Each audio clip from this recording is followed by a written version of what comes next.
Notranje lastništvo nam je zelo pomembno. Mislim, da je to tudi povezano z kulturo, ki izhaja z inštituta.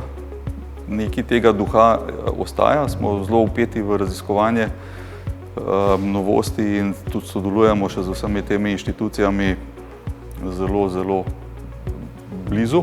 To bi rekel, no, da je ta kultura ostala, da nam ni tisti primarni cilj nikoli bil največji možni profit, ampak želimo dobronamerne novitete plasirati tistim, ki jih potrebujejo.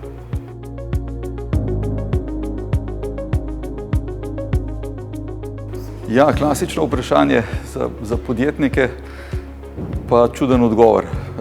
Mislimo, da nimamo zares prave konkurence, da delamo nišne rešitve, pa na takih trgih nastopamo, da v resnici takega podjetja s takim širokim znanjem pa takimi rešitvami nismo še srečali.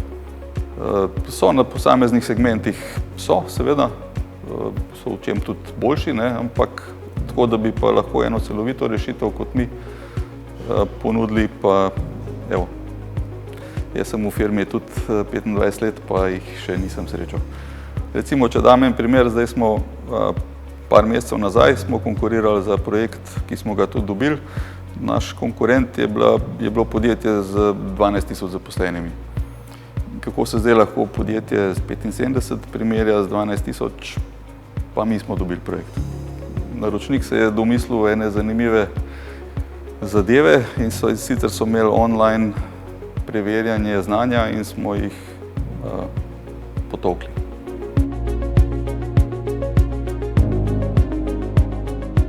No, sistemski integrator vzame stroje in naprave od drugih in jim doda neko pamet, da znajo med sabo optimalno sodelovati, ne. Ker lahko kupiš stroj, dva stroja, pa med sabo ne bosta ni znala, ne. Dodaš robota in še vedno ne bo nič. Zdaj, tisti, ki zna to povezati, to je integrator, ne. Zdaj, mi pa lahko, naša prednost je v tem, da ne samo, da znamo zelo dobro integrirati, ampak lahko tudi te komponente naredimo. Tako da tu je naša, bi rekel, prednost.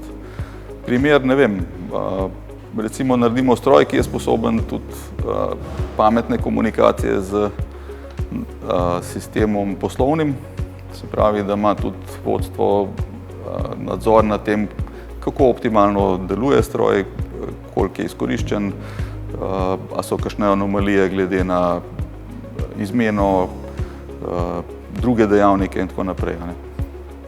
Tako da to je ta del informatizacije, pač celovita informacijska podpora k odločanju na višjih nivojih, ne.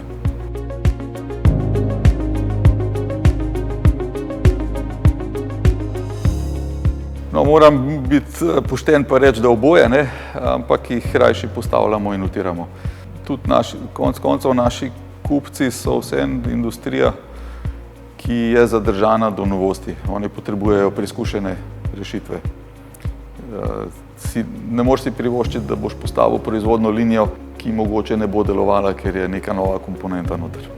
Tako da mi moramo zagotoviti absolutno, da zadeve delujejo 100%.